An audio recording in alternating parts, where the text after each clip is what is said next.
Hello students, I am BL Chaudhary, team botany CLC Sikar. तो बड़ा स्वागत है आज के लेक्चर में आपका। हाँ, तो वे सब अच्छे हैं, मस्त हैं और NCERT आप पढ़ रहे हैं।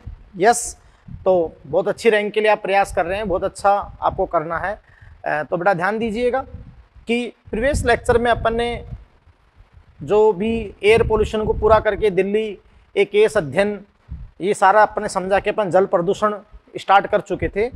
तो अब उसी से को अपन आगे कंटिन्यू करते हैं बेटा। तो बहुत ध्यान से आपको पढ़ना है। तो देखो बेटा कि अपन वहाँ बता रहे थे, आपको बता भी दिया था कि यदि जल में घुलित ऑक्सीजन, जो डिजोल ऑक्सीजन है, घुलित ऑक्सीजन DO, घुलित ऑक्सीजन 8 मिलीग्राम पर लीटर, यस, यानी बेटा 8 मिलीग्राम लीटर इनवर्स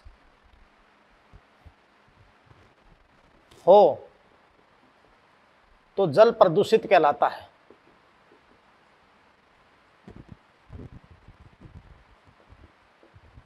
यस बेटा, अपन ने बताया था कि भी अच्छा जल वही होगा जिसमें डिजोल ऑक्सीजन ज्यादा हो, क्योंकि जल के अंदर जो जीव होते हैं वो ऑक्सीजन कहां से प्राप्त करेंगे, जो वहां पर घुली हुई ऑक्सीजन है। यस, तो जल में घुलित ऑक्सीजन DO 8 मिलीग्राम पर लीटर यानी 8 मिलीग्राम लीटर इनवर्स हो तो जल प्रदूषित कहलाता है। और अगर यह 4 मिलीग्राम पर लीटर, मतलब 4 मिलीग्राम लीटर इनवर्स हो जाए तो जल अत्यधिक प्रदूषित है। यस बेटा, बहुत ही ज्यादा पोल्यूटेड है वो वाटर। अच्छा सुने, मैंने आपको बताया था सीवेज कि घरेलू जल में अगर 0.1% इम्प्योरिटीज मिल जाए तो अनुपयोगी हो जाता है, डोमेस्टिक सीवेज। और खैर अपन बात रहा कि डोमेस्टिक सीवेज के कारण भी जल प्रदूषण हो रहा था, आपने बात कही थी। देखो फिर अपने कहा था कि डोमेस्टिक सीवेज है ना बेटा, वो प्रमुख रूप से कार्बनिक पदार्थ से बना होता है। अपन ऐसे कहें कि डोमेस्टिक सीवेज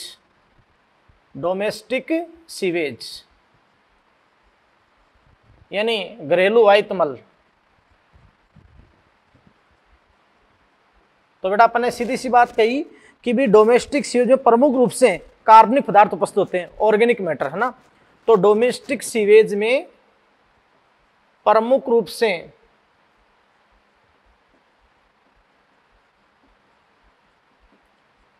कार्बनिक पदार्थ उपस्थित होते हैं।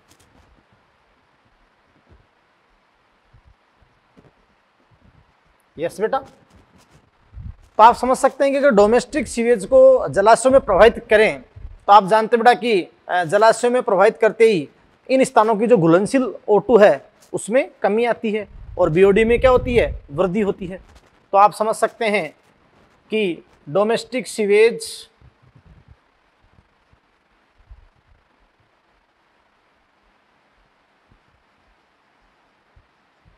को जलाशयों में प्रवाहित करने पर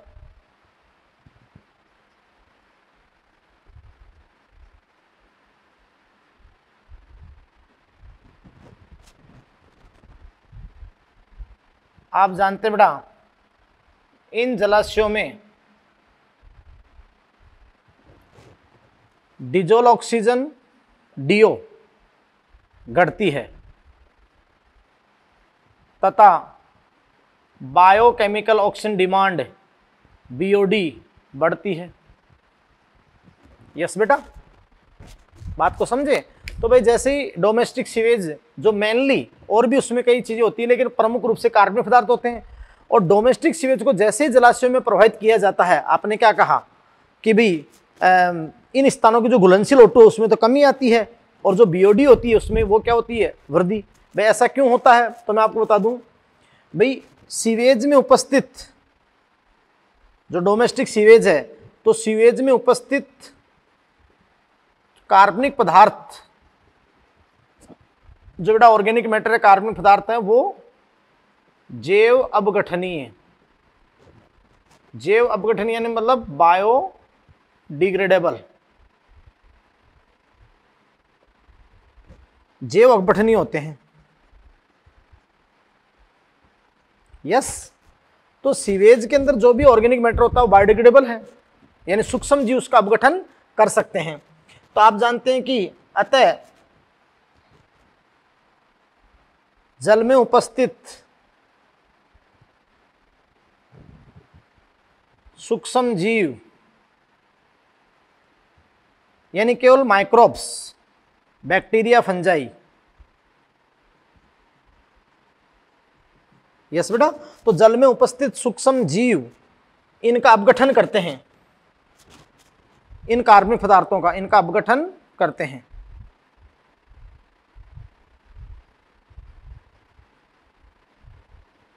और जैसे अब आप अपघटन करते हैं तो अपघटन के समय डीओ घुलित ऑक्सीजन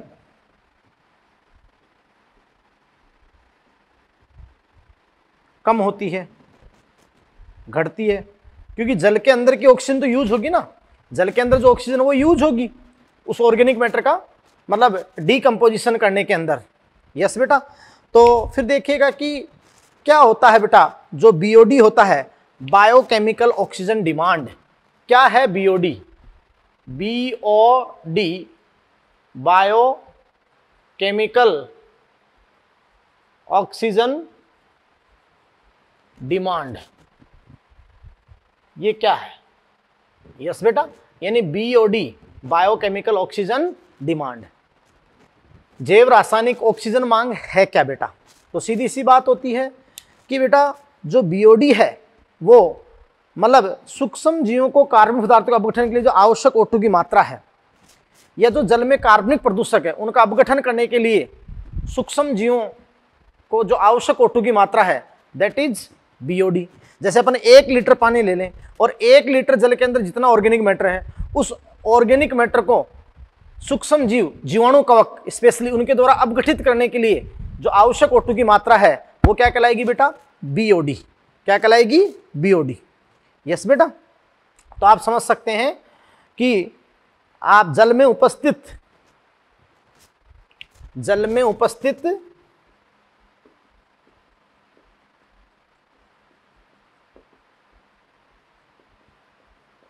कार्बनिक पदार्थों या प्रदूषकों,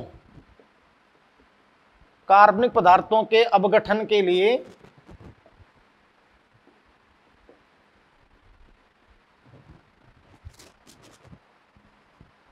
सूक्ष्म जीवों को आवश्यक O2 की मात्रा बीओडी कहलाती है, यानी बायोकेमिकल ऑक्सीजन डिमांड कहलाती है। बात को समझे? यानी आप जानते हैं कि जैव रासायनिक मांग कहलाती है ना। ये अपन कहें कि जल में उपस्थित कार्बनिक पदार्थों के, आप जानते बेटा कि जल में उपस्थित कार्बनिक पदार्थों को अपघटित करने के लिए सूक्ष्म जीवों को आवश्यक O2 यानी जो उनके ऑक्सीजन की मांग होती है वही क्या होती है? BOD, biochemical oxygen demand. Yes बेटा, अब आप जानते हैं कि बीओडी पानी में उपस्थित मतलब प्रदूषक पदार्थों का सूचक है ना। तो अपन सीधी सी बात कहते हैं कि बीओडी जल में उपस्थित प्रदूषक पदार्थों का सूचक है। यस, आप जानते हैं कि जल में प्रदूषक पदार्थ या कार्बनिक पदार्थ जितने अधिक होंगे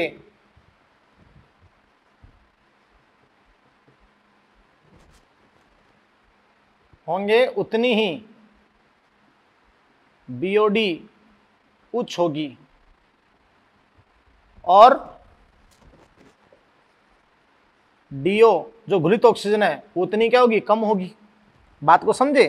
तो फिर अपन सीधी बात कहेंगे कि BOD directly proportional organic matter, कि जल में जितना कार्बनिक पदार्थ बढ़ते जाएंगे उस कार्बनिक पदार्थ को अपघटित करने के लिए उतनी सूक्ष्म जीवों को ज्यादा आवश्यक O2 होगी, और जितनी ज्यादा आवश्यक होगी उतना वो जल में से लेंगे, तो बीओडी बढ़ेगी, डिजोल ऑक्सीजन क्या होगी, घटेगी।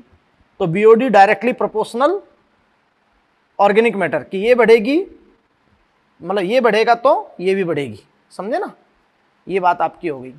फिर अपन कहते हैं कि BOD directly proportional polluted water, और जितनी ज्यादा बीओडी होगी उतना ही जल प्रदूषित क्या होगा, ज्यादा होगा, उतना ही जल का प्रदूषण क्या होगा बेटा, ज्यादा बढ़ता ही जाएगा। बात को समझे। तो ये फिर बीओडी आपका एक अच्छा सूचक है जल प्रदूषण का, बात को समझ रहे हैं। तो आप जानते हैं कि, और फिर ऐसे ही अगर मान लो कि बीओडी बढ़ती गई, यस बेटा, तो आप जानते हैं कि डीओ घटेगी, और डीओ के घटने से, डिजोल ऑक्सीजन के घटने से जलीय जीवों की मृत्यु हो जाती है।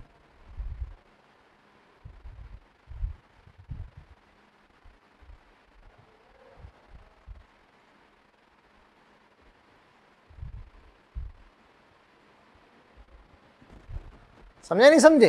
तो डीओ के घटने से जलीय जीवों की क्या हो जाती है, मृत्यु हो जाती है। बात को समझ रहे हैं, ये बात है।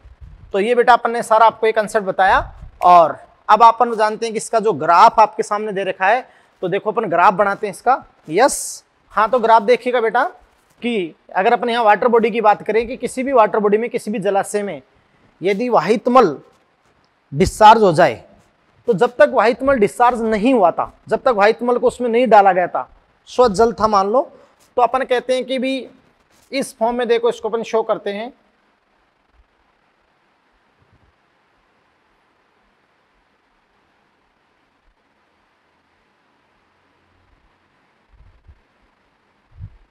ये लो जी।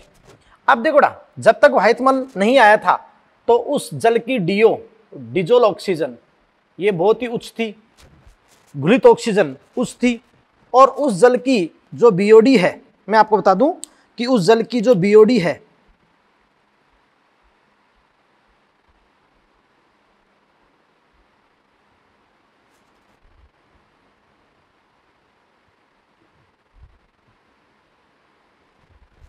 तो ध्यान दीजिएगा बेटा, उस जल की जो बीओडी है वो क्या थी, निम्न थी।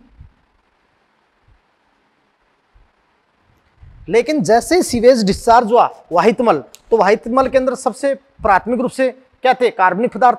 अब कार्बनिक पदार्थ थे तो उसको अपघटन के लिए सूक्ष्म जीव क्या चाहिए, O2, तो O2 यूज करेंगे।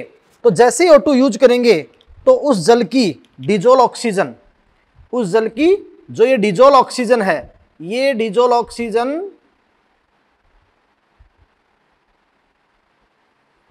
ये जो डिजोल ऑक्सीजन है, तो ये डिजोल ऑक्सीजन नीचे आ जाएगी। बात को समझ रहे हैं।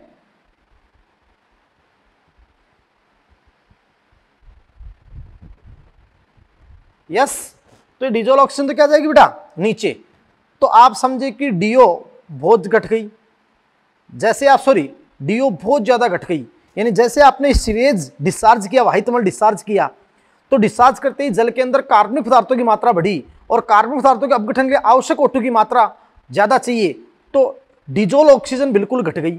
और डिजोल ऑक्सीजन घट गई, और आप समझ सकते हैं उस जल की जो बीओडी थी नीचे, बीओडी, ये आप समझ रहे हैं बेटा कि जो बीओडी थी वो, ये लो बेटा, बढ़ गई। समझ रहे हो ना। तो ये बीओडी क्या हो गई, बढ़ गई, जबकि पहले क्या था, डीओ ज्यादा था, बीओडी कम था। जैसे ही वाहितमल आया तो क्या हुआ, ये डीओ घट गया, ये बीओडी बढ़ गया। यस, तो आप जानते हैं कि जल वापस क्या हो गया, प्रदूषित हो गया। जल क्या हो गया बेटा, प्रदूषित। बात को समझ रहे हैं। तो आप समझ रहे हैं बेटा कि जल क्या हो गया, प्रदूषित। क्लियर। अब मेरी बात सुनना कि भाई इतना ज्यादा बीओडी बढ़ने से और डीओ घटने से ये आप समझ सकते हैं बेटा कि जल बहुत ज्यादा पोल्यूटेड हो गया। जल पोल्यूटेड होते ही मछलियों की मृत्यु, है ना बेटा। मैं आपको कह दूं कि फिश किल यानी मछलियों की क्या हो गई बताओ, मृत्यु। और जो स्वच्छ जलीय जीव थे, फ्रेश वाटर ऑर्गेनिज्म डिसअपेयर, स्वच्छ जलीय जीव अदृश्य हो गए। अब धीरे धीरे तुम जानते हो कि डायरेक्शन ऑफ फ्लो, जल थोड़ा बहुत बहता रहा, नया पानी आता रहा। अब उस जल के अंदर जो ऑर्गेनिक मैटर था उसका अपगठन करते सूक्ष्म जीव, और अपगठन में क्या चाहिए थी? ऑक्सीजन। तो ऑक्सीजन चाहिए थी तो डीजल ऑक्सीजन कम होकर बीओडी बढ़ती गई। लेकिन अब धीरे धीरे धीरे उस ऑर्गेनिक मैटर का डिकम्पोजिशन हो गया और नया पानी आता है तो उसका डिकम्पोजिशन हो गया। तो डिकम्पोजिशन हो जाएगा तो फिर धीरे धीरे वापस डीओ बढ़ेगी और बीओडी क्या होगी? घटेगी। बीओडी घटेगी कई समय पश्चात। तब आप जानते हो कि जो स्वच्छ जलीय जीव है, स्वच्छ जलीय जीव, उनका पुनः प्रकटीकरण होगा, रीअपियरेंस का पुनः प्रकटीकरण ये आपका होगा। बात को समझ रहे हैं?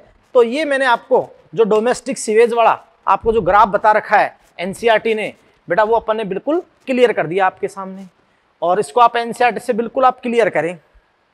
यस, अब देखिए बेटा अपन बात करते हैं आगे। एक बहुत इंपॉर्टेंट टॉपिक है यूट्रोफिकेशन। सुपोषण क्या होता है कि जल में जब ये नाइट्रेट फास्फेट आ जाते हैं जलाशय में तो झील के लिए बताया जाता है। एक टॉपिक है यूट्रोफिकेशन, सुपोषण। तो देखिए अपन सुपोषण पढ़ते हैं। हाँ, तब देखिए बेटा आप यूट्रोफिकेशन, सुपोषण। तो यूट्रोफिकेशन क्या है, सुपोषण क्या है? तो एक बहुत इंपॉर्टेंट बात अपन करते हैं यहाँ पर, सुपोषण यानी झील में पोषक तत्वों का बढ़ना, या फिर जनरली अपन क्या कहते हैं कि यूट्रोफिकेशन प्रक्रम क्या है? ये किसी झील की प्राकृतिक आयुवन यानी नेचुरल एजेजिंग, उसकी आयु को दर्शाता है, दर्शाने वाला प्रक्रम होता है। तो यह किसी झील के प्राकृतिक आयुवन का प्रक्रम है। यह किसी झील या जो नवनिर्मित तालाब होता है ना बेटा, तो यह किसी झील के प्राकृतिक आयुवन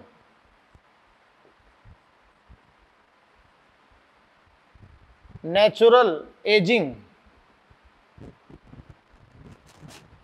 का प्रक्रम है। यस बेटा, कि झील कितनी पुरानी है, कितनी समय निकल गया है, क्योंकि एकदम नवनिर्मित झील होती है। तो नवनिर्मित झील का जो जल होता है वो आप जानते बेटा कि नवनिर्मित जलाशय, नवनिर्मित झील का जल स्वच्छ एवं शीतल, मतलब थोड़ा ठंडा होता है। स्वच्छ साफ सुथरा और क्या होता है? शीतल, ठंडा होता है ना बेटा? क्योंकि इनिशियली झील के अंदर किसी भी टाइप का कोई ना तो ऑर्गेनिक मैटर है और ना ही आप जानते हैं कि कुछ पोषक हैं। एकदम आपने कहा ना एकदम नवनिर्मित जलाशय होता है तो साफ सुथरा क्लियर पानी होता है। बात को समझे? अब आप जानते हो कि जैसे जैसे टाइम बढ़ता है तो नवनिर्मित झील में विभिन्न जल स्रोतों से खनिज पदार्थों को मतलब खनिज पदार्थों जमाव के कारण, तो आप जानते हैं कि एक नवनिर्मित झील में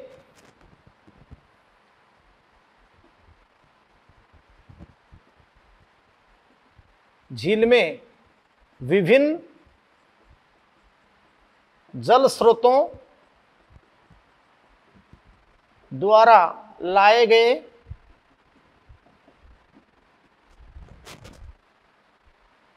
खनिजों या अपन कहें कि पोषक पदार्थों, खनिज पदार्थों के जमाव के कारण आप जानते हैं बेटा इसमें शैवालों, इसमें आप जानते हैं कि जमाव के कारण इसमें शैवाल की अच्छी वृद्धि होती है। इसमें शैवाल, बीजीय तथा अन्य पादप विकसित हो जाते हैं, अन्य पादप विकसित हो जाते हैं।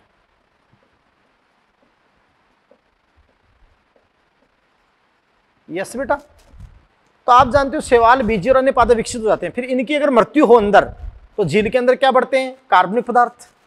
बात को समझ रहे हैं ना आप? तो आप जानते हैं बेटा कि जैसे जैसे आप जानते हैं कि एल्गल ब्लूम बन जाता है। यस बेटा, इसको आप ऐसे कहें कि शैवालों की अतिशय वृद्धि होती है तो इसको आप कह सकते हो एल्गल ब्लूम,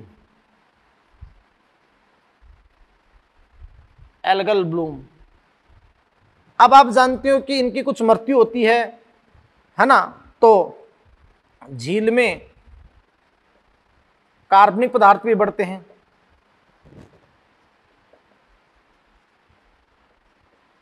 यस बेटा, अब कार्बनिक पदार्थ बढ़ते हैं तो सूक्ष्म जीव उसका अपगठन करेंगे, उसमें ऑक्सीजन चाहिए होगी, तो डिजोल ऑक्सीजन कम होती है, बीओडी बढ़ती है, अन्य जलीय जीवों की भी मृत्यु होती है, अन्य जीव भी आ जाते हैं, जंतु भी आ जाते हैं, प्लांट ये शैवाल आ गए, तो झील में क्या कार्बनिक पदार्थ बढ़ते हैं।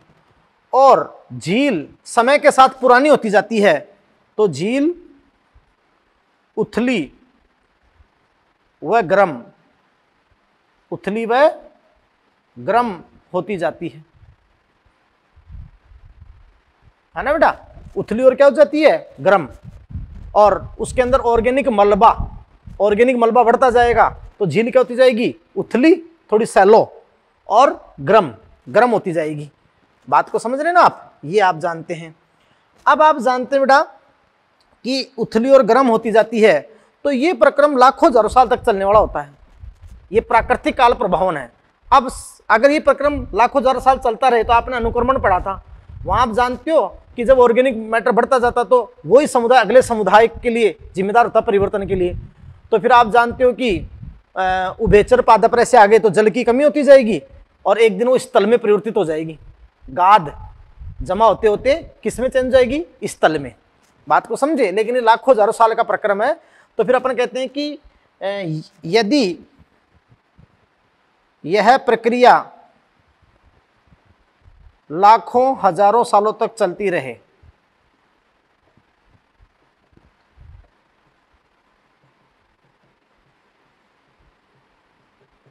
यस बेटा, यह प्रक्रिया लाखों हजारों सालों तक चलती रहे, तो अनुक्रमण के अंत में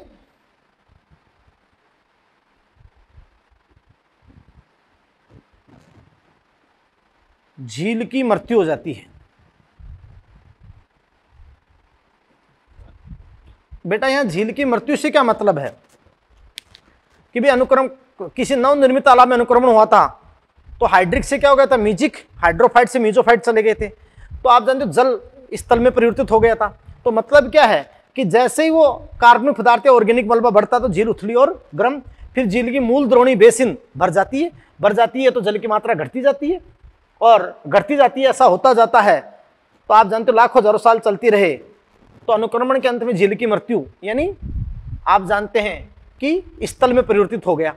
लेकिन ये प्रक्रम लाखों हजारों सालों में संपन्न होता है, तो इसे आप क्या कहते हैं, इसे आप कहते हैं यूट्रोफिकेशन। इसे आप क्या कहते हैं, नेचुरल एजिंग, इसे यूट्रोफिकेशन कहते हैं, सुपोषण कहते हैं। क्या कहते हैं बेटा, सुपोषण। बात को समझ रहे हैं। और ऐसा ही वहां आपने जो अनुक्रमण पढ़ा था नवनिर्मित तालाब में, तो उसकी बात, और इसको एनसीईआरटी से लाइन टू लाइन आप क्लियर करेंगे तो एक एक शब्द आपकी बातों को खोलेगा, कंसेप्ट आपके क्लियर होंगे। यस बेटा। लेकिन देखो आजकल क्या हो रहा है, आजकल आप जानते हो कि मानव जनित क्रियाकलापों से डोमेस्टिक सीवेज, औद्योगिक अपशिष्ट या कृषि में प्रयुक्त रसायन, ये अपन बात रहे कि जल में पहुंच रहे हैं। यस बेटा, जल के साथ झीलों में पहुंचते हैं, तो झीलों का यूट्रोफिकेशन तीव्र गति से हो रहा है। बात को समझे। तो आप क्या कहोगे कि आजकल, ये बहुत अच्छा क्वेश्चन, कि आजकल मानव जनित क्रियाकलापों, जो एंथ्रोपोजेनिक एक्टिविटी है, यस बेटा, तो आप कहोगे कि भी आजकल मानव जनित क्रियाकलापों जैसे डोमेस्टिक सीवेज, जो घरेलू आयतमल है, जैसे डोमेस्टिक सीवेज,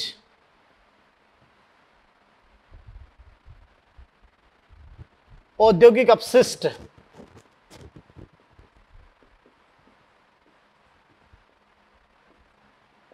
यस, कृषि में प्रयुक्त रसायन, यूरिया, डीएपी में नाइट्रेट फास्फेट होता ना, तो कृषि में प्रयुक्त रसायन,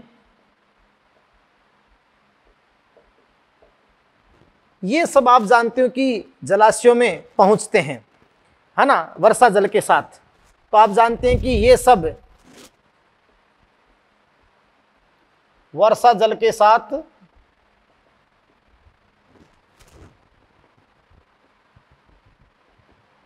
जलाशयों में पहुंचते हैं।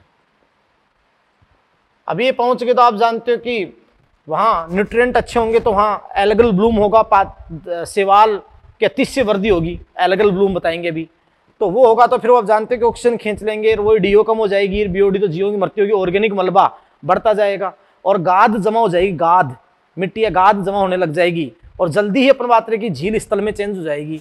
तो आजकल मानव जनित क्रियाकलापों, डोमेस्टिक सीवेज, औद्योगिक अपशिष्ट, कृषि में प्रयुक्त रसायन, यूरिया, डीएपी, ये सब वर्षा जल के साथ जलाशयों में पहुंचते हैं और इनके कारण क्या हो रहा है, झीलों का यूट्रोफिकेशन बहुत तीव्र गति से, इनके कारण झीलों का यूट्रोफिकेशन अत्यंत तीव्र गति से हो रहा है।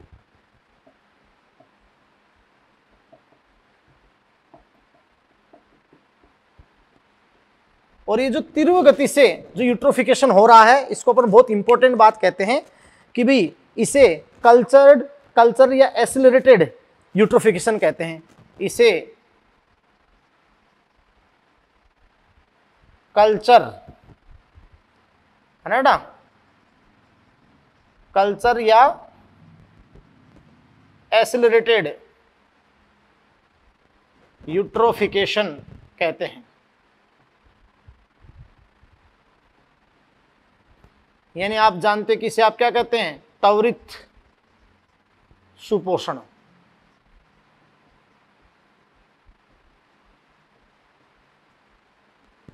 त्वरित सुपोषण कहते हैं इसे, एक्सेलरेटेड यूट्रोफिकेशन कहते हैं। बात को समझे, कल्चर या एक्सेलरेटेड यूट्रोफिकेशन। तो ये आप समझ सकते हैं कि यूट्रोफिकेशन हो गया। अच्छा, आप जानते हैं बेटा कि भी अगर झीलों में, यदि झीलों में, ये तो आपका कंप्लीट हो गया। अब अपने एक पॉइंट पढ़ाते हैं कि ये आप जानते हैं बेटा कि नाइट्रेट और फास्फेट, तुम जानते हैं नाइट्रेट फास्फेट उर्वरक की भांति कार्य करते हैं। जैसे कृषि के अंदर कई सारे यूरिया, डीएपी दिए जाते हैं, तो ये जो नाइट्रेट फास्फेट हैं ये उर्वरक की भांति कार्य करते हैं, फर्टिलाइजर है एक तरह से। बात को समझ रहे हैं? तो आप जानते हैं यदि ये नाइट्रेट फास्फेट जलाशयों में पहुंच जाते हैं, यस बेटा, यदि जलाशयों में इनकी अधिकता होती है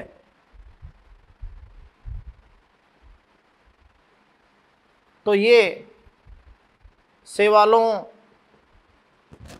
बीजीए व अन्य पादपों के लिए उर्वरक हैं, फर्टिलाइजर हैं। यस बेटा, और इनकी उपस्थिति में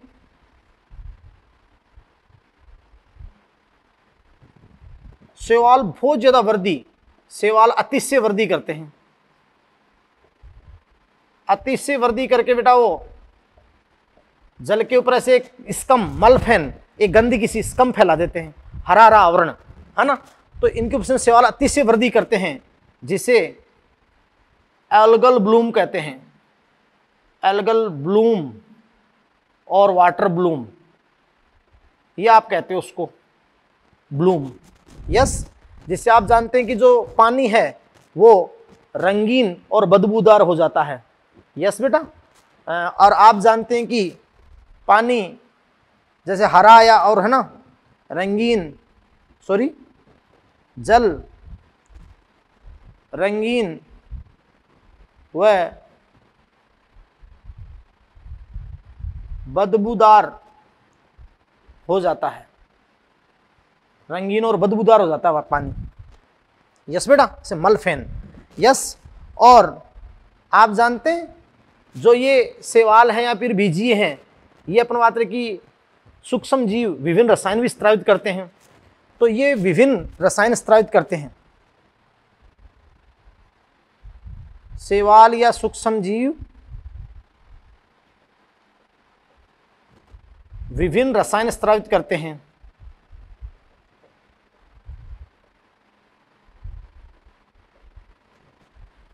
समझ गए बेटा? तो अन्य जलीय जीवों की मृत्यु हो जाती है।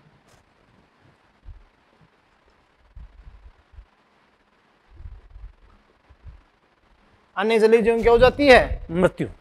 और जैसे आपको पता होना चाहिए कि जो आइकोर्निया है, प्रदूषित जल में जो आइकोर्निया वाटर हाइसिंथ तो तेजी से वृद्धि करती है। ये विश्व की सबसे ज्यादा समस्याप्रद जलीय खरपतवार है। मोस्ट प्रॉब्लमेटिक एक्वेटिक वीड, जो सबसे ज्यादा समस्याप्रद जलीय खरपतवार है वो आइकोर्निया है, जलकुंभी है। क्या बताओ? जलकुंभी।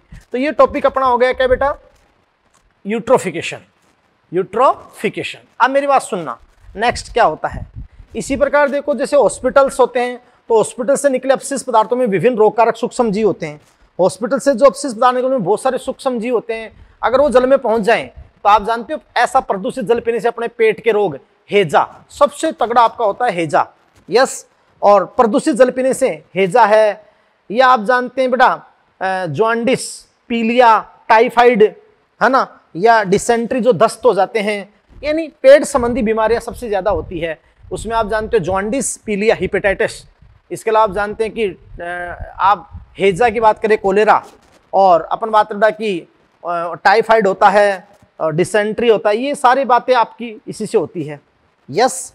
अच्छा सुनिए, इसके अलावा मैंने आपसे क्या बताया था कि जैसे औद्योगिक अपशिष्ट होते हैं तो उसके अंदर ऐसे केमिकल्स होते हैं जिनका अपघटन नहीं होता है, नॉन बायोडिग्रेडेबल, अनअपघटनीय। अब अपन किस पे आएंगे? अनअपघटनीय। या फिर ऐसी धातु जो अपन बात करें जिनका अभी बताएंगे अपन कि उनका जो अगर अपन मापन करें तो पर सेंटीमीटर क्यूब उनका कितना वजन आपका आना चाहिए, तो फिर आपकी होती है हैवी मेटल्स जो टॉक्सिक होती हैं। भारी धातुएं कैसी होती हैं? विषैली, टॉक्सिक होती हैं। बात को समझे? तो फिर वो क्या प्रॉब्लम जनरेट करेगी उसके बारे में देखो अपन नेक्स्ट पढ़ते हैं। तो बहुत इंपॉर्टेंट पॉइंट, क्लियर बेटा? तो देखिएगा, इसमें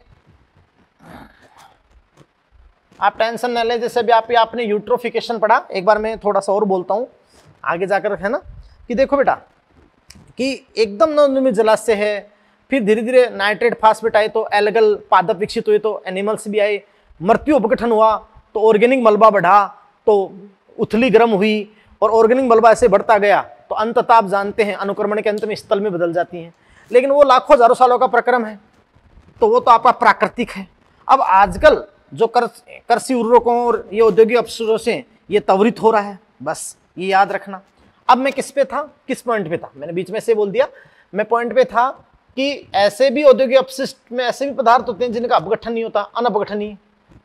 और आप समझ सकते हैं कि भी अनअपघटनीय आपके जो होते हैं तो वो आप जानते हैं कि जीवों के लिए बहुत नुकसानदेह होते हैं। और हैवी मेटल्स जो टॉक्सिक होती हैं, भारी धातुएं, तो देखो मैं आपको बताता हूं कि औद्योगिक इकाइयों, यस, जो भी इंडस्ट्रियल हैं, इंडस्ट्रीज हैं, तो औद्योगिक इकाइयों, पहले नॉर्मल बातें बताता हूं कि बेटा औद्योगिक इकाइयों, और औद्योगिक इकाइयों में सबसे मेन मैं आपको इकाई बता देता हूं। जैसे बेटा पेपर निर्माण है, केमिकल निर्माण है, या धातु निष्कर्षण के जो उद्योग है ना, तो आप जानते हैं कि पेपर निर्माण या जैसे ये केमिकल निर्माण, भाई ये हाइड्रोक्लोरिक अम्ल, एस्टोसोफोर, ऐसे अमोनिया निर्माण, ऐसे केमिकल निर्माण, या ये धातु निष्कर्षण के जो कारखाने हैं, धातु निष्कर्षण उद्योग, है ना, तो ये सब बेटा आपके हैं। आदि से विभिन्न विषैली धातु उत्पन्न होती है, आदि से विभिन्न विषैली धातु उत्पन्न होती हैं, या कई सारे विषैले रसायन, जैसे ये कीटनाशी जितने भी होते हैं, पेस्टिसाइड होते हैं, कृमिनाशी या खरपतवारनाशी होते हैं उनके उद्योगों से, या ये जो कृषि में रसायन होते हैं यूरिया है, डीएपी है, यहाँ से कई सारे ऐसे केमिकल्स जिनका अपघटन नहीं हो सके तो वो बहुत हानिकारक होते हैं, और कई सारी विषैली धातु ये उत्पन्न होती है, बात को समझे। और इनमें से जो हैवी मेटल्स होती है वो जीवों के लिए सर्वाधिक नुकसानदेह होती है। इनमें से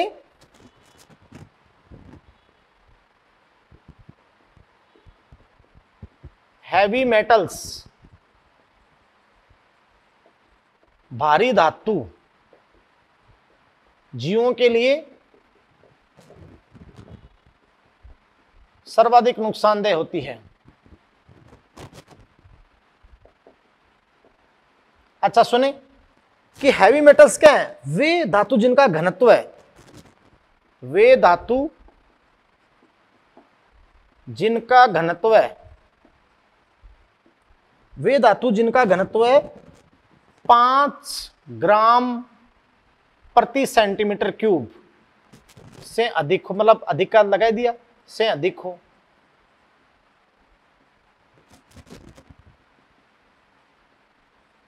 हैवी मेटल्स कहलाती हैं। यस, क्या कहलाती हैं? हैवी मेटल्स, भारी धातुएं कहलाती हैं।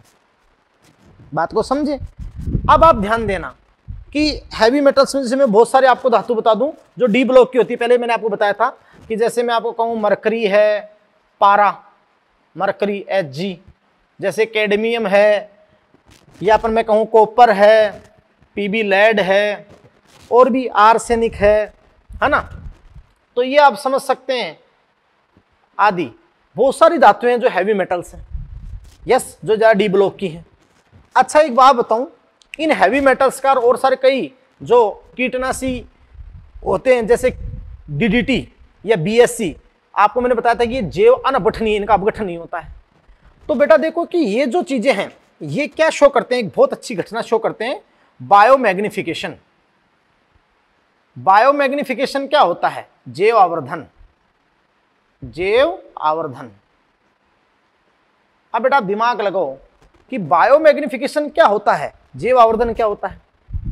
तो आप समझना कि वो पदार्थ, वे भारी धातु या केमिकल कीटनाशक जिनका अपघटन नहीं होता है, अब सूक्ष्म जीव उनका अपघटन नहीं कर सकते, और अगर अपने शरीर में भी चले जाए तो अपन उपापचय में नहीं आएंगे वो, क्योंकि ज्यादातर वसा में घुलनशील होते हैं। तो कर्मिक ट्रॉफिक लेवल पे, पोषक स्तरों में, फूड चेन में, खाद्य श्रृंखला में पोषक स्तरों पर उनकी सांद्रता क्या होती जाएगी? बढ़ती ही जाएगी। उस घटना को आप क्या कहोगे? सुपोषण। क्या कहोगे? सुपोषण। यस बेटा। तो आप जानते हैं कि जैसे आपको मैं बहुत इंपॉर्टेंट बात बताऊं बेटा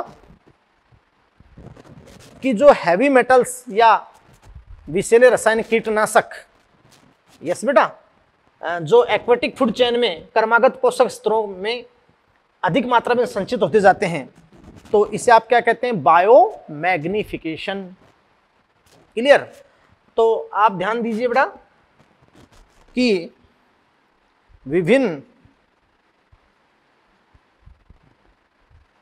विषैले रसायन तथा भारी धातु जिनका अपघटन नहीं हो सकता या नहीं होता है। यस बेटा, मैं आपको बता दूं, किसी एक्वेटिक जलाशय में अगर पहुंच जाएं तो किसी एक्वेटिक यानी जलीय खाद्य श्रृंखला, किसी एक्वेटिक फूड चेन, जनरली अपन देते हैं, बाकी स्थल पर भी हो सकता है, लेकिन एक्वेटिक फूड चेन, तो आप कहोगे कि बेटा किसी एक्वेटिक फूड चेन के क्रमागत पोषण स्तरों, यानी जो सक्सेसिव ट्रॉफिक लेवल्स हैं, पोषण स्तरों पर क्रमागत पोषण स्तरों में क्रमागत रूप से अधिक मात्रा में संचित होते जाते हैं। सक्सेसिव ट्रॉफिक लेवल, बिल्कुल सक्सेसिव, ये ज्यादा मात्रा में स्टोर होते जाते हैं, अधिक मात्रा में संचित होते जाते हैं। यस बेटा, तो इसे आप क्या कहते हैं? इसे बायोमैग्निफिकेशन कहते हैं, जैव आवर्धन। भाई ऐसा ये क्यों करते हैं? क्योंकि ये पदार्थ वसा में घुलनशील होने के कारण, जब ये फैट में डिजोल्व होते हैं, वसा में घुलनशील होने के कारण आप जानते हैं कि जीवों में क्रमिक रूप से जमा होते जाते हैं। यस, तो आप क्या कहेंगे कि भाई ये पदार्थ वसा में घुलनशील होते हैं बेटा, वसा में घुलनशील होने के कारण।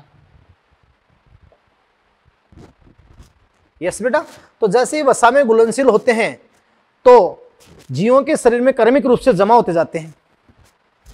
जीवों के शरीर में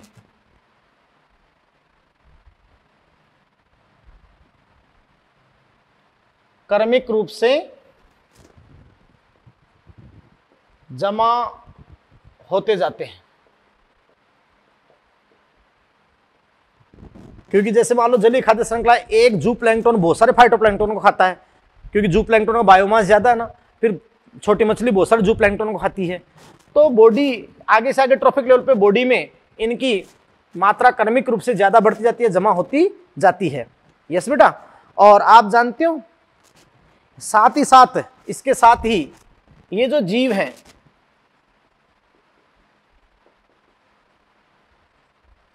जीव इनका उपापचय नहीं कर सकते, या इनको उपापचय में, मेटाबॉलिज्म में उपापचय में प्रयुक्त नहीं करते हैं,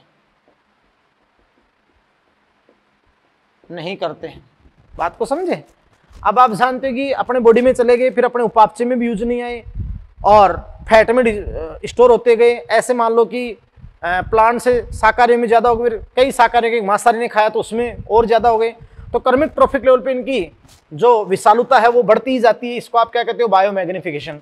और मैं आपको बता दूं, जैसे कीटनाशक डीडीटी, तब इसको रोकथाम लगाई गई थी फिर, कि जो डीडीटी है एक तो अनअपठनीय है और एक ट्रॉफिक लेवल पे इसकी कंसेंट बढ़ती जाती है, और आप जानते हो कि फिर अपने विषालापन भी शो करता है। तो डीडीटी और जो ऐसे मरकरी है, मरकरी है ना, बायोमैग्निफिकेशन के, जैव आवर्धन के, बायोमैग्निफिकेशन के सर्वविदित उदाहरण है, सर्वविदित उदाहरण हैं।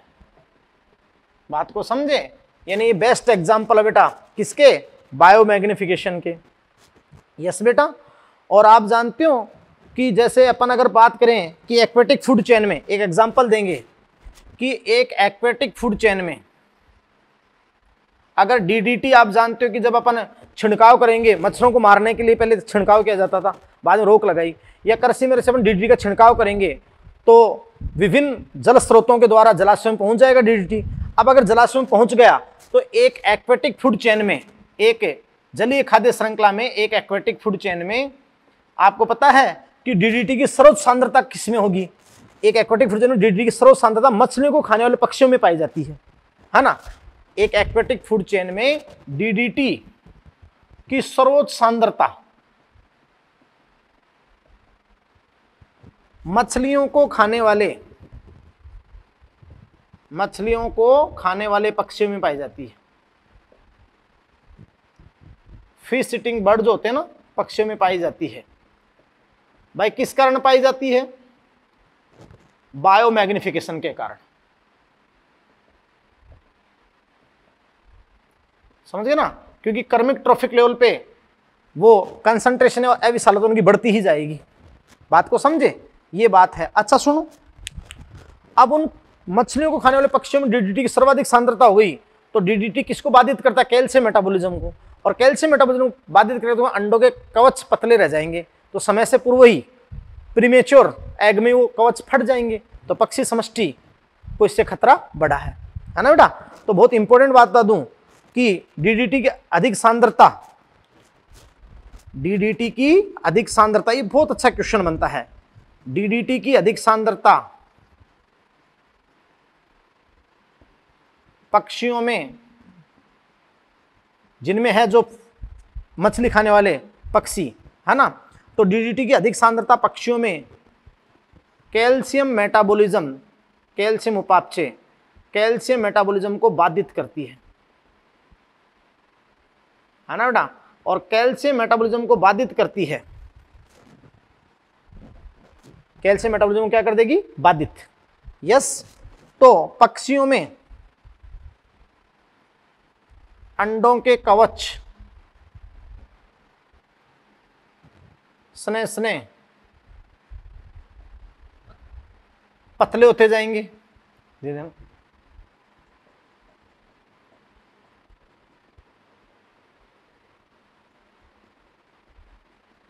और पतले होते जाएंगे अंडों के कवच। तो आप जानते हैं कि ये अंडे समय से पूर्व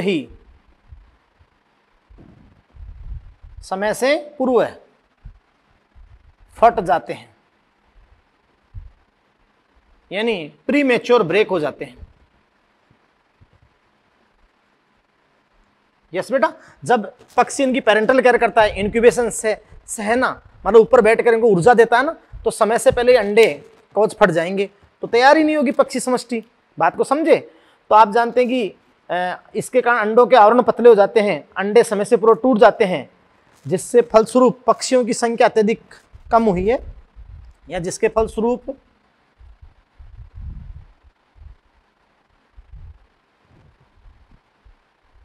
इन पक्षियों की समष्टि खतरे में है, या इनकी संख्या बहुत ही क्या हुई है? कम हुई है। बात को समझे? अब आपको देखो बेटा, कंटिन्यूस ट्रॉफिक लेवल पे जो एक्वेटिक फूड चेन में डीडीटी की जो सांद्रता है या जो उसका संचय है वो बढ़ता हुआ बता रखा है। बात को समझ रहे हैं? तो देखिएगा कि भाई बिल्कुल कर्मिक ट्रॉफिक लेवल पे, तो इसमें भ्रमित मत होना। जो एनसीईआरटी के अंदर है वो आप याद कर लेना, कुछ बुक्स में अलग भी दे रखा होता है, तो आपको टेंशन नहीं लेनी है, क्योंकि आपको हाई ट्रॉफिक लेवल पे देखना है। बस किस पे देखना है बेटा? एक ही बात माना, हाई ट्रॉफिक लेवल पे। यस। जैसे मैं आपको बता दूं कि बेटा बहुत सारी बुक्स में सबसे पहले अपन बात करते हैं वाटर में, जल में। तो मान लो विभिन्न जलाशयों से जल स्रोतों से जब जल आया, तो जल के अंदर जो डीडीटी की सांद्रता है वो आपको कितनी दे दी? जल में डीडीटी 0.003 ppm पार्ट्स पर मिलियन, ppm 0.003 ppm पार्ट्स पर मिलियन डीडीटी। ये लो जी। अब बेटा बहुत सारी बात जगह यहाँ पर दिमाग लगाओगी जल में, क्योंकि एक स्टेप यहाँ गायब कर रखा है। जल के अंदर वो पीपीबी की भी बात कर लेता है, पार्ट्स पर बिलियन, तो कोई प्रॉब्लम नहीं है, पार्ट्स पर बिलियन, क्योंकि कर्मिक ट्रॉफिक लेवल आपको बढ़ानी है। अब देखो यहाँ जल के बाद आना तो फाइटोप्लैंक्टन चाहिए, लेकिन वहां सीधा आपको क्या ले रखा है कि जल में क्या होंगे? फाइटोप्लैंक्टन, पादपलोक होंगे ना, स्वपोषी, तभी तो शाकाहारी उन पर डिपेंड होंगे। लेकिन आपको सीधा वहां फाइटोप्लैंक्टन दे नहीं रखा है कि जब पीपीबी सांद्रता दी जाए तो ये 0.003 ppm फाइटोप्लैंक्टन की होती है, पादपलवक की, लेकिन वहां सीधा वाटर ही बता रखा है, और वो आपको पीपीएम भी दे दे, जैसे एनसीईआरटी में पीपीबी भी दे सकता है। यस बेटा। अब आप जानते हो कि जल से अब सीधा वहां पर आपको बता रखा है जू प्लैंक्टन, जंतु पलवक, जबकि पहले क्या होना चाहिए था? पादपलवक, क्योंकि पादपलवक को कौन खाएगा? जंतु पलवक। यस बेटा, प्रोड्यूसर तो होंगे ना, क्योंकि aquatic food chain grazing food chain है, तो प्रोड्यूसर से स्टार्ट होनी चाहिए, लेकिन वो कोई बात नहीं, डायरेक्ट आपको दे रखा जंतु पलवक, तो इस जल में ही पादपलवक और फिर जंतु पलवक। तो यहां जो डीडीटी की सांद्रता आपको दे रखी है इन जंतु पलवक पर, डीडीटी की सांद्रता वो आपको दे रखा है 0.04 ppm। अब बताओ इन जंतु पलवक को कौन खाएगा? स्मॉल फिश, छोटी मछली।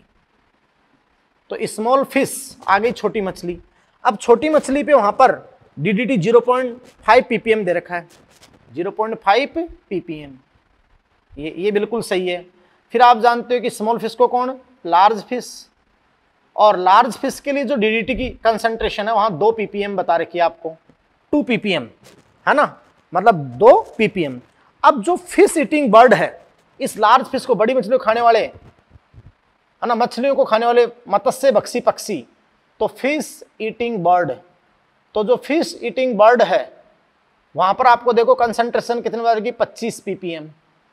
और ये जो समुद्री मछलियों खाने वाले जो पक्षी सीगल तो वहां 25 ppm बता रखी है। तो कुल मिलाकर आपको देखो कंसंट्रेशन की बात करें तो 0.03 ppm। फिर देखो वाटर की बात कर ली, उसके बाद में आप जानते हैं कि 0.04 ppm। फिर देखो आप बात करो 0.5 ppm। फिर देखो 2 ppm।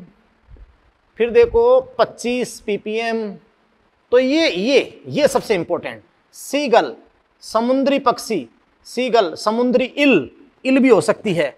तो वहां आप देखिएगा कि DDT की सांद्रता बहुत ज्यादा है और वो कैल्शियम मेटाबॉलिज्म को बाधित करेगी, उससे उनके अंडों के कवच पतले होते जाएंगे और आप जानते हो अंडे समय से पूर्व फट जाएंगे, प्रीमेच्योर ब्रेक हो जाएंगे, जिसके फलस्वरूप इन पक्षियों की समष्टि खतरे में, यानी इनकी संख्या बहुत कम हो गई है। तो ये आपका हो गया बायोमैग्निफिकेशन। क्या हो गया बेटा? बायोमैग्निफिकेशन।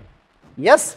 तो यहाँ इस स्टेप पे घबराना नहीं आप। और फिर भी आपको मैं और अच्छा उपाय बताऊं, जो कुछ सबसे बेस्ट आपको NCERT का मानना है। बस किसका मानना है? NCERT को 100% प्रेफरेंस देना है। NCERT ने जो लिख रखा है इंग्लिश NCERT में देखना, लेकिन तो वो सबसे बेस्ट है बस। यस, कोई घबराने की जरूरत नहीं है। बात को समझ रहे हैं? तो ये आपका हो गया बायोमैग्निफिकेशन। यस बेटा। अब नेक्स्ट मैं आपको बात करता हूं एक बात और, कि जैसे थर्मल पोल्यूशन भी बताया अपने। थर्मल पोल्यूशन क्या होता है शुरू में मैंने बता दिया था कि थर्मल पोल्यूशन की बात कर लेता हूं, ऐसे लाइन लिखकर मैं आपको समझा देता हूं। चलो कोई नहीं।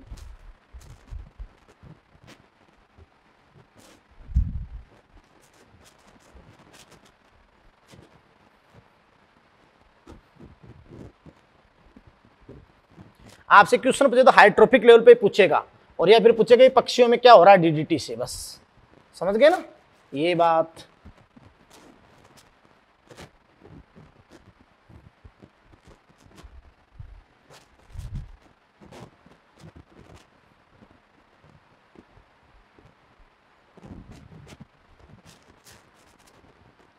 अब देखिएगा बेटा कि वहां थर्मल पॉल्यूशन क्या होता है।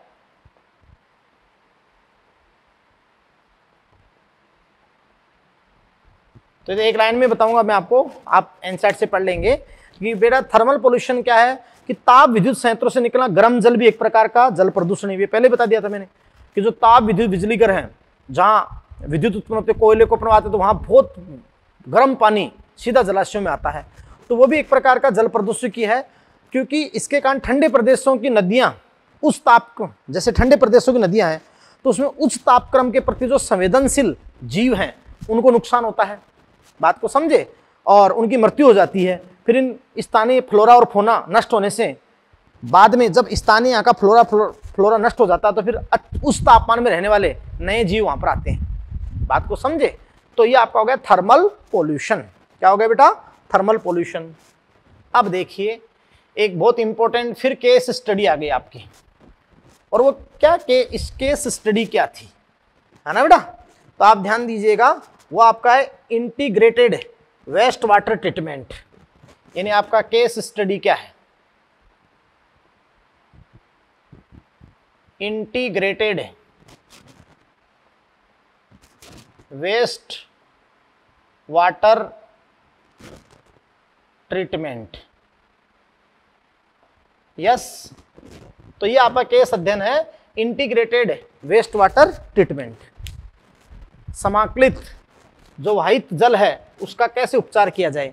हालांकि अपना एक आगे तुम्हारे टॉपिक आएगा बायोटेक के बाद में, जो अपना बात करें सूक्ष्म जीवों का अपने लिए उपयोग, तो वहां आपको पढ़ाया जाएगा बेटा STP, सीवेज ट्रीटमेंट प्लांट्स, है ना? जो सीवेज ट्रीटमेंट प्लांट होते हैं, यानी जो घरेलू वाहित मल होता है उसको जलाशय में निकालने से पहले आज गंगा नदी पे, यमुना नदी पे सीवेज ट्रीटमेंट प्लांट लगाए गए हैं।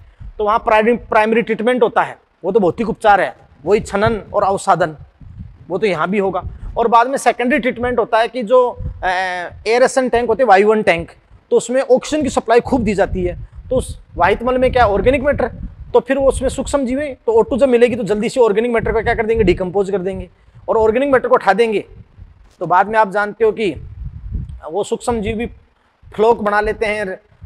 आप समझ सकते हैं कि उसको आप एक्टिवेटेड स्लज कहते हैं, उसको हटा के और उनको तो अपन बायोगैस बनाने के लिए एनारोबिक स्लज डाइजेस्टर में से भेज देते हैं और बाकी स्वच्छ जल चला जाता है। वो एक अलग बात वहाँ अपन पढ़ाएंगे। STPs मतलब सीवेज ट्रीटमेंट प्लांट्स, ये STPs तो वो आपके सिलेबस में आगे आएंगे। लेकिन इससे पहले यहाँ एक प्राकृतिक तरीका लिया गया है। इसी वेस्ट वाटर या जो घरेलू वाहित मल है वो सीधा जलाशयों में नहीं जाए, इसके लिए केस स्टडी है इंटीग्रेटेड वेस्ट वाटर ट्रीटमेंट, जो बहुत इंपॉर्टेंट केस स्टडी है बेटा, है ना। और आप जानते हैं कि जो अकर्टा कस्बा था, एक कैलिफोर्निया में अकर्टा कस्बा था, बात को समझे। तो जो अकर्टा कस्बे के लोग थे, और मैं आपको बताऊं, यस बेटा, हम्बोल्ट यूनिवर्सिटी, अकर्टा शहर था कैलिफोर्निया के उत्तरी तट पे, और हम्बोल्ट स्टेट यूनिवर्सिटी के जीव वैज्ञानिकों ने मिलकर एक समूह बनाया था, है ना। उसको आपने क्या कहा था, मतलब नए तरीके से लोगों ने वहां पर वाहित मल का एक अत्यंत नए तरीके से उपचार किया था, ट्रीटमेंट किया था। यस, और यहां से क्वेश्चन बहुत बार आ गया बेटा। तो अपन क्या कहते हैं कि देखो अकर्टा यानी जो कहां है, कैलिफोर्निया के उत्तरी तट पे, कैलिफोर्निया अकर्टा कस्बे के लोग व हम्बोल्ट स्टेट यूनिवर्सिटी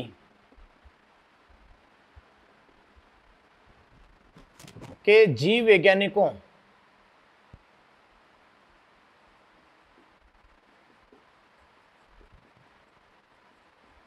ने एक साथ मिलकर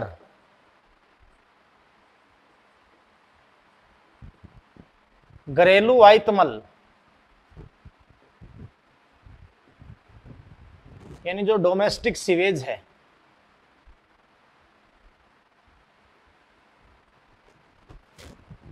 के उपचार इन ट्रीटमेंट, उपचार के लिए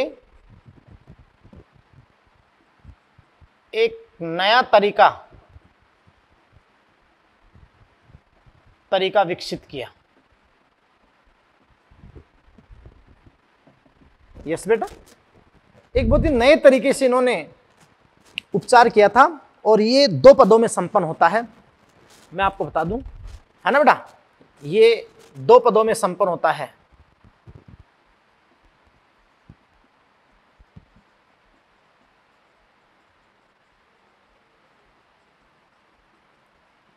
कि देखो बेटा कि जो घरेलू वाहित मल या फिर औद्योगिक अपशिष्ट यानी सीवेज है, उसमें के अंदर या तो अपघटनीय कार्बनिक पदार्थ हैं, या फिर आप जानते हो कि कुछ विषैली टॉक्सिक मेटल, हैवी भारी विषैली धातुएं या अनअपघटन जो भी हैं, कीटनाशक रसायन हैं, तो ये 2 पदों में आपका संपन्न होता है।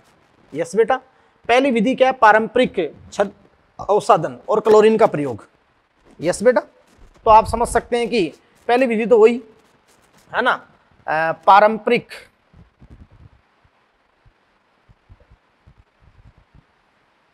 छनन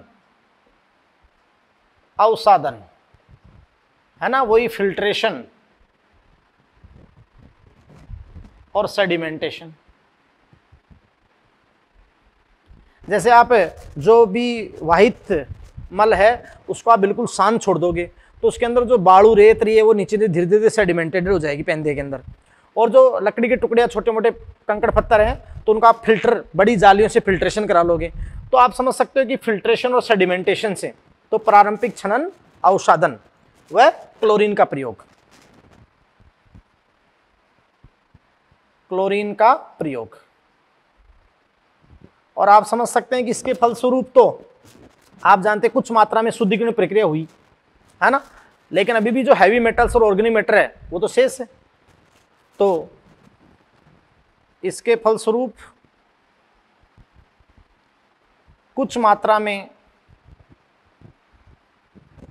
शुद्धिकरण की प्रक्रिया हुई।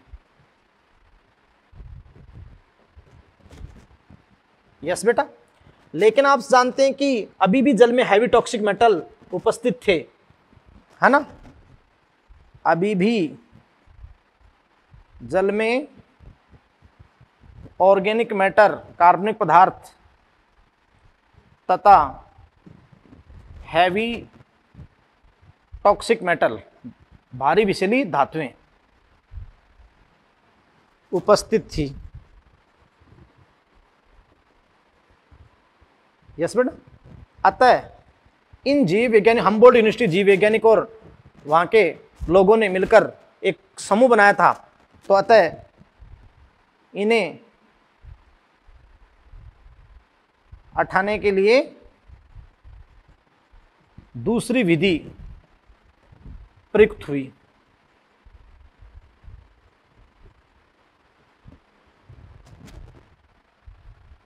दूसरी विधि प्रयुक्त हुई बेटा। यस, दूसरे पद के द्वारा इनको उपचार किया गया। तो देखो कैसे किया इन्होंने, इसका दूसरा उपचार कैसे हुआ।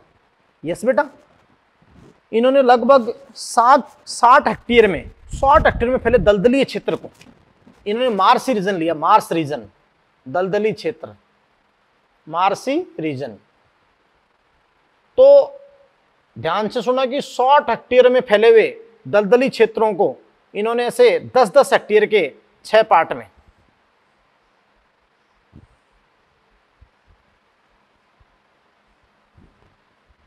है ना बेटा। तो आप जानते हैं कि ऐसे 10-10 हेक्टेयर के, मैं आपको पूरे बता दूं कि इन्होंने जो 60 हेक्टेयर जो मार्स लैंड थी, है ना बेटा, उसको 10-10 हेक्टेयर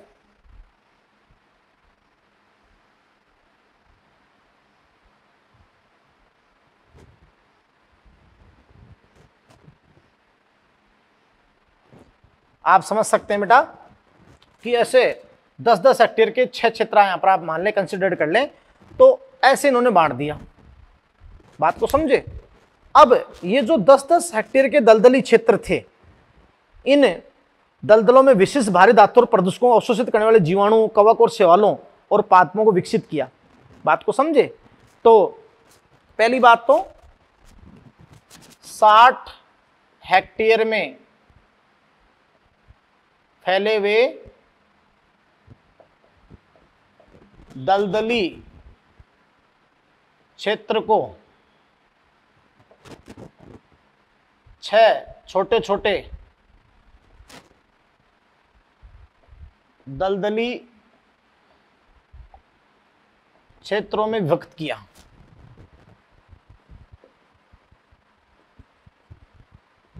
बात को समझे। छोटे छोटे 6 क्षेत्रों में विभक्त कर दिया और इन दलदलों में विभिन्न, इन दलदली क्षेत्रों में जो ये मार्सलैंड बनाए दलदली क्षेत्र, है ना, 6 छोटे छोटे खंडों में, है ना। तो इन दलदली क्षेत्रों में विभिन्न विषैले प्रदूषकों व भारी धातुओं को अवशोषित करने के लिए जीवाणु हैं, कवक हैं, शैवाल या ऐसे पादप जो इनको अवशोषित कर सकें, पादप विकसित किए। बात को समझे। आप दिमाग लगाओ, जीवाणु होते हैं ना, इसमें ऑर्गेनिक मैटर है, तो जीवाणु के लिए शैवाल ऑक्सीजन बना देगा, तो जीवाणु से ऑर्गेनिक मैटर का खत्म कर देंगे, और जो शैवाल या पादप है उन हैवी टॉक्सिक मेटल को एब्जॉर्ब कर लेंगे, अवशोषित कर लेंगे। बात को समझे। और ऐसे धीरे धीरे धीरे धीरे धीरे धीरे वो पानी इन क्षेत्रों से निकल जाएगा। बात को समझे। तो शुद्धिकरण हो जाएगा। यस बेटा। तो ये विकसित किए, और आप जानते हैं जब इन दलदली क्षेत्रों से जल स्वतः ही शुद्ध हो गया, बात को समझे, और धीरे धीरे धीरे धीरे धीरे जल जाता गया, तो वो विषैले रसायन और हैवी टॉक्सिक मेटल को तो पादपों ने शैवालों ने अवशोषित कर लिया।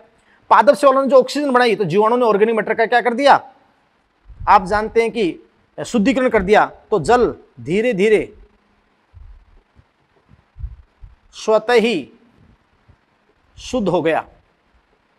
और बेटा जानते हो, इस कारण से इन क्षेत्रों में मछलियों की विविधता में, अन्य जलीय जीवों की विविधता में भी वृद्धि हुई। यस। और ये सारा कार्य किसने किया था? अकर्टा कैलिफोर्निया कस्बे के लोग और वहां हम्बोल्ट यूनिवर्सिटी के मतलब आप जानते हैं कि जीव वैज्ञानिकों ने। तो इस क्षेत्र का नियमन स्थानीय लोगों की एक संस्था बनी फिर वहां पर। तो इस क्षेत्र का नियमन या इस क्षेत्र का नियमन स्थानीय लोगों की संस्था, स्थानीय लोगों की जो संस्था थी वो क्या थी? FOAM, है ना, मतलब फ्रेंड्स ऑफ अकर्टा मार्स। यानी अकर्टा कस्बे के लोगों ने वहां के जीव विज्ञानियों की भागीदारी से वहां फ्रेंड्स ऑफ अकर्टा मार्स एक समूह बना, एक मतलब ग्रुप बना FOAM, फ्रेंड्स ऑफ अकर्टा मार्स द्वारा किया गया। फ्रेंड्स ऑफ अकर्टा मार्स द्वारा किया गया, इन्होंने उसका नियमन किया। यस बेटा, ये लो जी, क्लियर है, बात को समझे? तो ये केस स्टडी बहुत इंपॉर्टेंट है बेटा। यानी 60 हेक्टेयर में फैले दलदली क्षेत्र को 10-10 हेक्टेयर के 6 छोटे छोटे दलदली क्षेत्रों में बांट दिया। अब छोटे छोटे दलदली क्षेत्रों में बांट दिया और फिर यहां से उस वायुतमल को छनन अवसादन के बाद, प्राथमिक विधि के बाद यहां से गुजारा। तो इन दलदली क्षेत्रों में उन्होंने जीवाणु, शैवाल या ऐसे पादप विकसित किए जो हैवी टॉक्सिक मेटल को एब्जॉर्ब कर सकें, और फिर शैवाल ऑक्सीजन बढ़ाएंगे तो जीवाणु ऑर्गेनिक मैटर का भी अपगठन कर देंगे, और धीरे धीरे धीरे धीरे जल स्वतः ही शुद्ध हो गया। और आप जानते हो कि इसका नियंत्रण एक स्थानीय लोगों की संस्था वहां पे बनी, FOAM, फ्रेंड्स ऑफ अकर्टा मार्स। तो आप जानते हैं कि फ्रेंड्स ऑफ अकर्टा जो मार्स है, यस बेटा, तो आप जानते हैं कि ये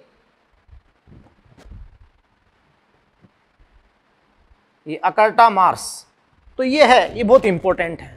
बात को समझ रहे हैं? तो बेटा बहुत अच्छे से अब देखिएगा कि बहुत इंपॉर्टेंट टॉपिक आपका हो गया। अब अपन कल कुछ पहले ये बातें पढ़ लेंगे, नेक्स्ट टॉपिक में अपन पढ़ेंगे भी अपन सब। आप पहले रीडिंग लगा के आना ग्रीन हाउस इफेक्ट और ओजोन डिप्लीशन की। यानी कल अपन ग्रीन हाउस प्रभाव और ओजोन डिप्लीशन पूरा कर लेंगे, और फिर आगे के लेक्चर्स में जो कुछ बातें बची आपकी वो आपको केस स्टडी आप पढ़ते रहें तो मोस्ट बातें आपको बता देंगे। और आपको पूरी एनसीईआरटी की एक लाइन भी नहीं छोड़नी। लास्ट में ये बेटा जो एक तो होता है डिफोरेस्टेशन, वनोन्मूलन, वनों की भयानक कटाई, एक होता है पुनर्वनीकरण, रिफोरेस्टेशन, वापस वन लगाओ जी। तो वहां एक देर का लास्ट में line JFM, joint forest management, वो बताऊंगा मैं, आएगा वो क्वेश्चन 2017 के अंदर जब आया था तो बहुत मुश्किल से उसका आंसर 2017-18 में नहीं दे पाए थे लोग, लेकिन वो सीधी एनसीईआरटी लाइन लिखी थी 1980, JFM, जॉइंट फॉरेस्ट मैनेजमेंट। तो कुछ लोगों आप वहां पर जनचेतना के थ्रू यानी बहुत मस्त तरीके से आप इसको पढ़ें, बहुत तरीके से लाइनों को आप क्लियर करें। Thank you very much.